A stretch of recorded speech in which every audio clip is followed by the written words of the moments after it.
As of September 30th, more than 20,000 registered sex offenders live in Georgia, close to 500 of those right here in Chatham County. Only Fulton and DeKalb counties house more offenders. Their crimes range from aggravated assault to possession of child pornography, from rape to molestation, and all of those offenses will land them on a registry that is often permanent. Georgia splits offenders into 3 levels of severity. Level 1 offenders are considered a low sex offense risk with little chance of offending again. Level 2 offenders carry an intermediate amount of risk. The State Sex Offender Registration Review Board determines there's a decent chance they'll commit similar crimes in the future. And Level 3 offenders present a clear risk to their communities. They are known as sexually dangerous predators. According to the Sheriff's Office, Chatham County is the home to about 10 sexually dangerous predators, including 3 in a 1 square mile area here in Midtown Savannah, from Abercorn Street, a mile and a half east, to Palm Avenue. From here on East Anderson Street, south to Victory Drive. William Walter Frick on the 2400 block of Abercorn Street, convicted of child molestation in 1993. Major Lee Wright Jr., 1600 block of Ott Street off of East 33rd, another convicted child molester. And Lovett Leonard Foster, who lives on the 1600 block of East 35th. The 31-year-old was convicted on aggravated assault charges 6 years ago. Along with those 3, 19 level 2 offenders live in this small slice of Savannah, plus a 20th whose risk level hasn't been determined yet. In 2008, Dennis Marion Johnson was convicted of open and gross lewdness in Nevada. He now lives on the 1100 block of East 32nd Street. A handful of Chatham County's 480 registered offenders have not been assigned a reoffense risk level yet, but their crimes are often just as serious. Take, for example, Jason Ainscoe. His crime, sexual exploitation of children. The 30-year-old lives in Thunderbolt on the 2300 block of Downing Avenue. In Savannah, Nick Paradise, Fox 28 News at 10.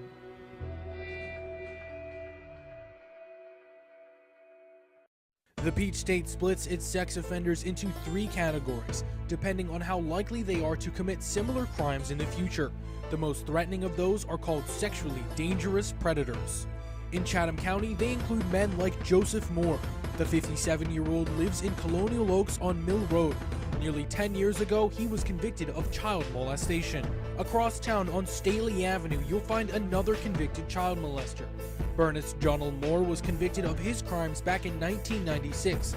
He's also a level 3 offender. Sex crimes aren't connected to socioeconomic status. You'll find offenders in Savannah's wealthiest neighborhoods, and here in Garden City, which according to the GBI registry is the home of 15 sex offenders. One of those, Robert Allen Winkster, 58 years old, a convicted rapist living on Old Louisville Road, and Robert Michael Oglesby, who lives on Hurdy Avenue. The 53-year-old was convicted on child molestation charges in 1999. Both Oglesby and Winkster are level 2 offenders. Even here, in an otherwise quiet subdivision off of Quaco Road, you'll find 6 registered sex offenders. Hampton Place looks about as safe as you can get, and it might be. But the neighborhood between the Pooler Parkway and Highway 17 is also home to a few people like Richard Allen Griffin, convicted of child molestation in 2004. Every time a sex offender or a sexually dangerous predator moves, they must register their new address with the sheriff of the county in which they live. Otherwise, they might quickly find themselves back behind bars. Georgia law requires offenders to check with law enforcement periodically, and county agencies must perform address checks at least once per year. Chatham County keeps a closer eye on dangerous predators like Ricky Lamar Bice, a level 3 offender convicted of statutory rape 10 years ago. Also, Eric Andrew Campbell, another convicted child molester. He's 51 years old, lives on Googe Street, and is considered a high-risk offender. Every day, it's the same thing for deputies Octavius Anderson and Christopher Blunt. He's at work. Still staying here? Going door to door, paying visits to Chatham County's registered sex offenders. State law requires annual residence verification checks. Chatham County's sex offender registration and tracking unit checks in 4 times a year. We decided to be proactive. I mean, we rather find the guys in compliance, and this is a way to let them know that we are watching them and the community's watching them. The SORT unit's goal is that when sex offenders and dangerous predators know there's a watchful eye on them, they won't reoffend.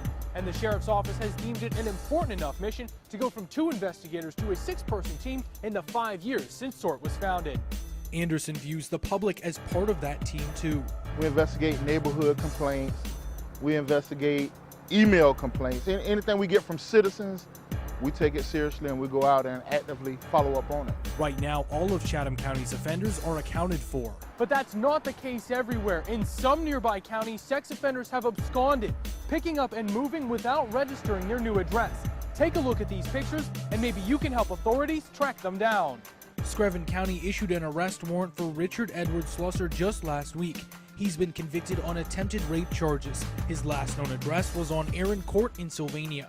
Timothy Paul Hitchcock was convicted of attempted transfer of obscene materials to minors in 1998. The McIntosh County Sheriff's Office has his last address in Darien, but he's been in the wind since 2009.